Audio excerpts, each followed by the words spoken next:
best will do my best.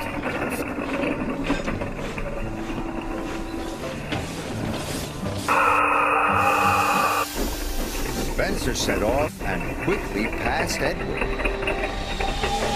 "I've won already," he boasted. And with a whoosh, he was gone.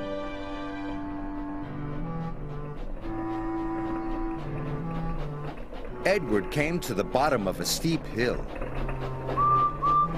The freight was heavy and he felt very tired.